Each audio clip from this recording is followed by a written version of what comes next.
Hi hello ನಮಸ್ಕಾರ ಕರ್ನಾಟಕ. ಇವಾಗ ನಾನು ಹೋಗ್ತಾ ಇದ್ದೀನಿ ಸಂಡೂರಲ್ಲಿರೋ ವೆರಿ ಫೇಮಸ್ ಟೆಂಪಲ್ ಕುಮಾರಸ್ವಾಮಿ ಟೆಂಪಲ್ಗೆ. ಅಲ್ಲಿ ಹೋಗಿ ಅಲ್ಲಿರೋ ಚಿತ್ರಗಳನ್ನ ಎಲ್ಲ ವೀಡಿಯೋ ಮಾಡೋಣ, ಮತ್ತು ಅಲ್ಲಿನ ಬಗ್ಗೆ ಅಲ್ಲಿ ಬಗ್ಗೆ ಇರೋ ಇಷ್ಟನ ತಿಳ್ಕೊಳ್ಳೋಣ. ಆದರೆ ಲೇಟಾಗಿದೆ, ಮತ್ತೆ ಆಗ್ತಡ ಹೋಗೋಣ, ಲೆಟ್ಸ್ ಗೋ. ಮತ್ತು ದಾರಿ ಮಾತ್ರ ಭಯಂಕರವಾಗಿರುತ್ತೆ. ಟಿಪ್ಪರವ್ರು ಸಿಕ್ಕಾಪಟ್ಟೆ ಹೆಂಗೆ ಬೇಕಂಗೆ ಹೊಡಿತಾರೆ ಅಲ್ಲಿ. ಆದರೆ ಇಲ್ಲಿಂದ ಹೋಗೋರು ತುಂಬ ಕೇರ್ಫುಲ್ಲಾಗಿ ಹೋಗ್ಬೇಕು. ನಮ್ದೇನೇ ಆಗುತ್ತೆ ಗೊತ್ತಿಲ್ಲ. ಹೋಗ್ತಾ ಎಲ್ಲೇ ನೋಡೋಣ. ಪೂರ್ತಿ ವೀಡಿಯೋನ ನೋಡಿ ಕೊನೆಯವರು ನೋಡಿದ್ರೆ ಮಾತ್ರ ಆ ವೀಡಿಯೋದಲ್ಲಿ ಏನಿದೆ ಅಂತ ಎಲ್ಲ ಗೊತ್ತಾಗುತ್ತೆ. ಹೋಗೋಣ, ಲೆಟ್ಸ್ ಗೋ, ಬಾಬಾ, ಟಾಟಾ. ಇದು ನೋಡಿ, ಇಲ್ಲಿಂದ ಮೈನ್ಸ್ ಇವೆಲ್ಲ ಸ್ಟಾರ್ಟ್ ಆಗುತ್ತೆ ನೋಡಿ. ಹಾಗೆ ಮಣ್ಣು ಕೂಡ ನೋಡ್ಬೋದು ನೀವು. ಮೈಂಡ್ ಎಲ್ಲ ಕೆಂಪು ಕಲರ್ ಇದೆ. ಇದು ನಮ್ಮೂರಿಂದ ಸುಮಾರು ದೂರ ಆಗುತ್ತೆ, ಒಂದು 70-80 ಕಿಲೋಮೀಟ್ರ್ ಆಗುತ್ತೆ ಹತ್ರ. ಯಾಕಂದರೆ ಕುಮಾರಸ್ವಾಮಿ ಬೆಟ್ಟ ಹೋಗಿ. ಆದರೆ ಈ ದಾರಿ ಹೋಗ್ಬೇಕಾದ್ರೆ ಸಿಕ್ಕಾಬಟ್ಟೆ ಹುಷಾರಲ್ಲಿ ಹೋಗ್ಬೇಕಪ್ಪ. ನೋಡಿ, ಇವು ಟಿಪ್ಪರ್ ಅಂತಾರಲ್ಲ, ಇವು ಸಿಕ್ಕಾಬಟ್ಟೆ ಹೊಡಿತಾರಪ್ಪ ಗಾಡಿನ. ನಾವು ರೊಕ್ಕದ ಆಸೆಗೆ ಸಿಕ್ಕಾಬಟ್ಟೆ ಹೊಡಿತಾಯಿದ್ರಿ. ಬರಬೇಕಾದ್ರೆ ಈ ದಾರೀಲಿ ಸಿಕ್ಕಾಬಟ್ಟೆ ಹುಷಾರಾಗಿ ಬರಬೇಕು. ನೋಡಿ ಹೆಂಗೆ ನಿಂತಿದೆ ನೋಡಿ ಟಿಪ್ಪರ್ಗಳು. ಓಸಿ ಬರೀ ಮೈನ್ಸಿನ ಟಿಪ್ಪರೇ ಹೊಡೆಯೋದು ಸಿಕ್ಕಾಪಟ್ಟೆ. ನೋಡಿ, ಒಂದು ಲೈನ್ ಅವ್ರದ್ದೇ ಆಗಿಬಿಟ್ಟಿದೆಯಪ್ಪ. ಅದೇ ಬರ್ಬೇಕಾದ್ರೆ ಹುಷಾರಾಗಿ ಬರಬೇಕು. ಅದೆಲ್ಲ ದಾಟಿ ಬಂದಾದಮೇಲೆ ಇಲ್ಲಿ ನಮಗೆ ಕಾಣಿಸೋದು ಕುಮಾರಸ್ವಾಮಿ ಬೆಟ್ಟ. ಕುಮಾರಸ್ವಾಮಿ ಬೆಟ್ಟದಲ್ಲಿರೋದು ಕುಮಾರಸ್ವಾಮಿ ದೇವಸ್ಥಾನ. ಬನ್ನಿ, ಇವತ್ತಿನ ಬ್ಲಾಗ್ನಲ್ಲಿ ಸಂಡೂರಿನಲ್ಲಿ ನೆಲೆಸಿರುವ ಕುಮಾರಸ್ವಾಮಿ ಬೆಟ್ಟದಲ್ಲಿರುವ ಕುಮಾರಸ್ವಾಮಿಯ ದೇವಸ್ಥಾನ ಬಗ್ಗೆ ಹಿಸ್ಟ್ರಿನ ತಿಳ್ಕೊಳ್ಳೋಣ. ಹೇಳಬೇಕಂದ್ರೆ ಇದನ್ನು ಕುಮಾರಸ್ವಾಮಿ ಬೆಟ್ಟ ಅಂತ ಕೂಡ ಹೇಳ್ತಾರೆ, ಮತ್ತು ಕಾರ್ತಿಕೇಯ ಬೆಟ್ಟ ಅಂತ ಕೂಡ ಹೇಳ್ತಾರೆ. ಮತ್ತು ಕುಮಾರಸ್ವಾಮಿ ದೇವಸ್ಥಾನವನ್ನು ಕಲ್ಯಾಣ ಚಾಲುಕ್ಯರ ಕಾಲದಲ್ಲಿ ನಿರ್ಮಿಸಲಾಗಿದ್ದು, ಗರ್ಭಗುಡಿಯಲ್ಲಿರುವ ವಿಗ್ರಹವನ್ನು ಗದಾಧರ ಎಂಬ ರಾಜ ಪ್ರತಿಷ್ಠಾಪನೆ ಮಾಡಿದ್ದಾನೆ ಎಂದು ಇಲ್ಲಿಯ ಐತಿಹಾಸಿಕ ಹೇಳುತ್ತೆ.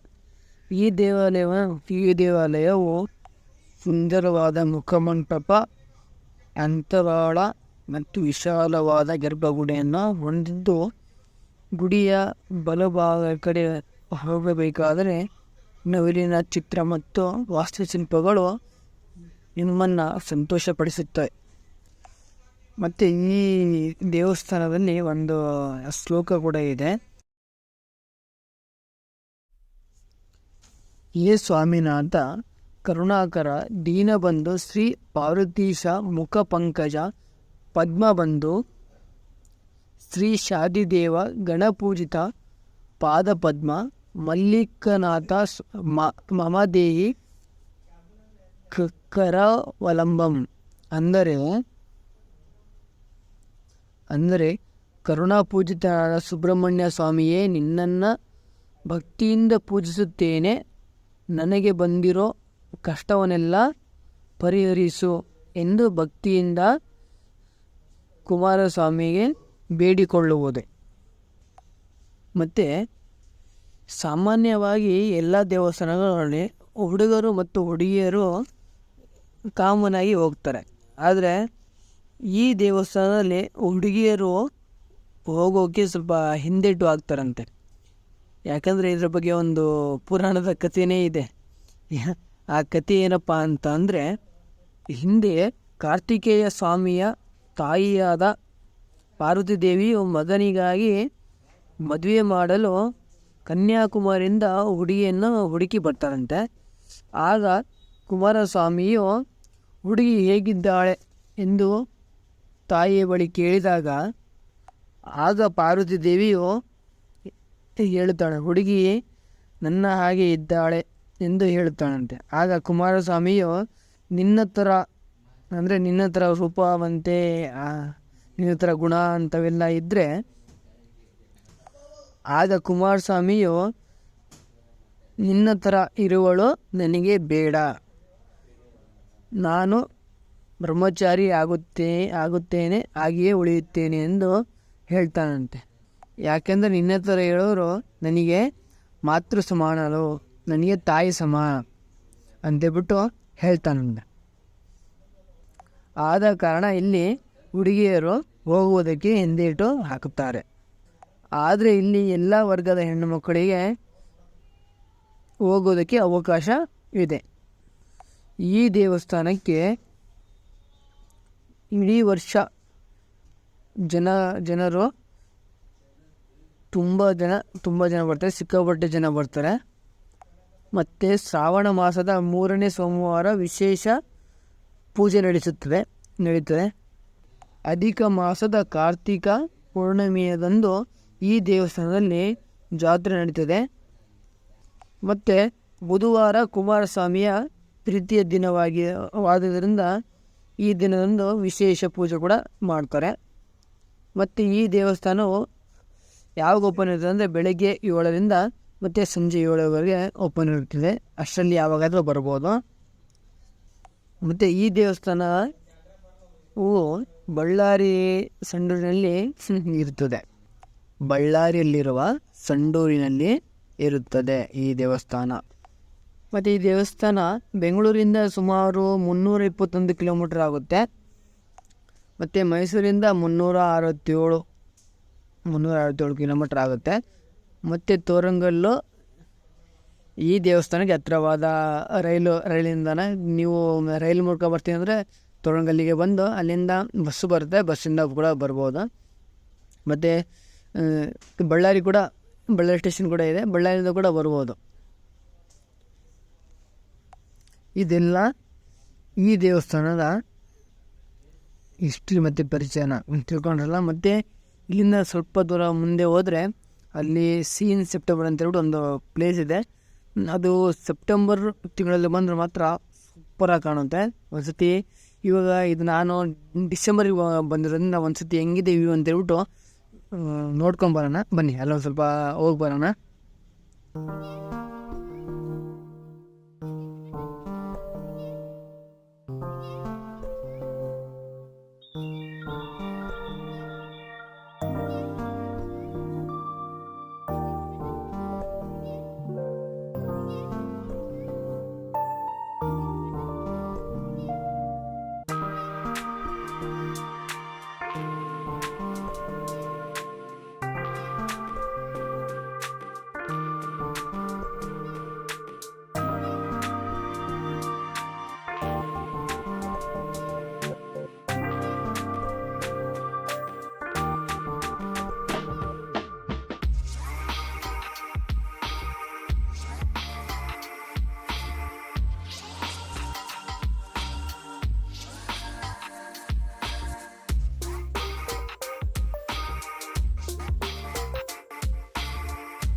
ನೋಡಿ, ಸಿ ಸಂಡೂರ್ ಇನ್ ಸೆಪ್ಟೆಂಬರ್ ಅಂದರೆ ಸೆಪ್ಟೆಂಬರಲ್ಲಿ ಬಂದರೆ ಮಾತ್ರ ಸಂಡೂರು ಒಂಥರ ಸೂಪ್ರಾಗಿ ಕಾಣುತ್ತಂತೆ.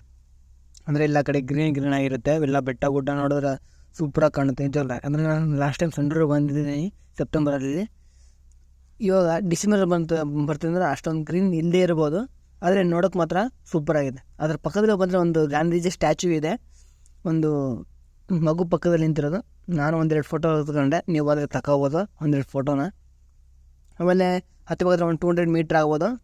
ಹತ್ತಿದ ಮೇಲೆ ನಿಮ್ಮ ಪಕ್ಕದಲ್ಲಿ ಒಂದು ಕರ್ನಾಟಕ ಬಾವುಟ ಕೂಡ ಕಾಣಿಸುತ್ತೆ, ನೋಡ್ಬೋದು. ಮತ್ತು ಸ್ವಲ್ಪ ದಪ್ಪ ಇರೋರು ಸ್ವಲ್ಪ ಕಷ್ಟ ಆಗ್ಬೋದು, ಯಾಕಂದರೆ ತೆಳ್ಳಗಿದ್ರೆ ಬೇಗ ಹತ್ತುವುದಾಗುತ್ತೆ. ಮತ್ತು ಸ್ವಲ್ಪ ದೂರ ಹತ್ತದ ಮೇಲೆ ನಮಗೊಂದು ಸೂಪರಾಗಿರೋ ವ್ಯೂ ಕೂಡ ಕಾಣುತ್ತೆ ನೋಡಿ. ಮತ್ತು ಆ ವ್ಯೂ ನೋಡಿಕೊಂಡು ಮತ್ತೆ ಹತ್ತಬೇಕಾಗತ್ತೆ. ನಮ್ಮ ಕ್ಯಾಮ್ರಾಮ್ಯಾನ್ ಅಂತ ನೋಡಿದ್ರೆ ಸಿಕ್ಕಾಬಿಟ್ಟೆ ದಪ್ಪ ಇದ್ದಾನೆ ನಮ್ಮ ಫ್ರೆಂಡೇ. ಅವನಿಗೆ ಹತ್ತಕ್ಕಾಗಿಲ್ಲ, ಆದರೆ ಸ್ವಲ್ಪ ಕಷ್ಟ ಅಷ್ಟೇ. ಆಮೇಲೆ ಅಲ್ಲಿಂದ ಹತ್ತಿದ ಕೂಡಲೇ ಹತ್ತಿದ್ವಿ. ಅಲ್ಲಿಂದ ನೆಕ್ಸ್ಟ್ ವ್ಯೂ ಬರೋವರೆಗೂ ಸುಮ್ಮನೆ ಹತ್ತಿದ್ವಿ. ಆಮೇಲೆ ಇವು ಬಂತು ಊರು. ಇನ್ನು ಸ್ವಲ್ಪ ಹೊತ್ತಿಗೆ ಅಲ್ಲೇ ಇವಾಗ ಜನ ಸ್ವಲ್ಪ ಕಮ್ಮಿ ಇದ್ದಾರೆ, ಯಾಕಂದರೆ ಸೆಪ್ಟೆಂಬರ್ ಬಂದರೆ ಸಿಕ್ಕಾಪಟ್ಟೆ ಜನ ಇರ್ತಾರೆ ನೋಡಿ. ಅದೇವು ಇಲ್ಲಿ ಜಾಸ್ತಿ ಫೋಟೋ ಶೂಟಿಗೆ ಅಂತ ಹೇಳ್ಬಿಟ್ಟು ನಮ್ಮ ಕಡೆ ಜನ ಬರ್ತಾರೆ ನೋಡಿ ಹೆಂಗಿದೆ ವ್ಯೂ ಅಂತ. ಆದರೆ ಇಲ್ಲಿ ಭಾರಿ ಹುಷಾರಾಗಿರಬೇಕ್ರಿ. ಸ್ವಲ್ಪ ಕಾಲು ಜಾರ್ತು, ಸ್ವಲ್ಪ ಇದು ಆಯಿತು ಅಂತಂದರೆ ಮುಗೀತು. ಕೆಳಗಡೆ ಸೀದಾ ಯಮಲೋಕ ಹೋಗಿರ್ತೀವಿ, ನಮ್ಮ ಬಾಡಿ ಕೆಳಗಡೆ ಬಿದ್ದಿರುತ್ತೆ. ನೋಡಿ ಹೆಂಗಿದೆ ವ್ಯೂ ಅಂತ.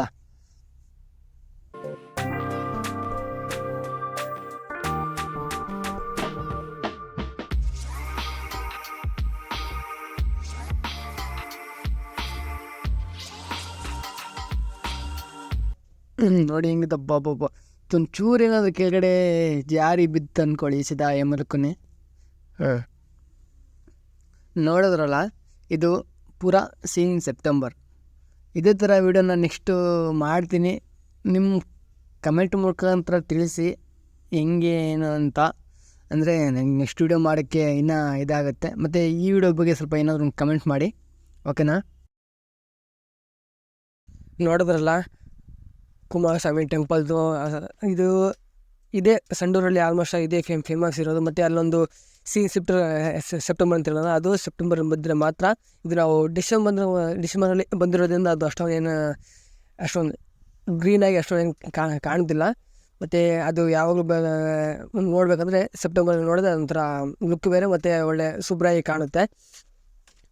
ಮತ್ತು ವಿಡಿಯೋನ ಕೊನೆಯವರು ನೋಡೋದಕ್ಕೆ ಧನ್ಯವಾದಗಳು. ಯಾರ್ಯಾರೇ ವಿಡಿಯೋ ಇಷ್ಟ ಆಗಿದೆ ಲೈಕ್ ಮಾಡಿ, ಶೇರ್ ಮಾಡಿ, ಮತ್ತು ಸಬ್ಸ್ಕ್ರೈಬ್ ಮಾಡಿ, ಮತ್ತು ಬೆಲ್ ಐಕಾನ್ ನೋಡೋದನ್ನು ಮಾತ್ರ ಮರಿಬೇಡಿ. ಟಾಟಾ.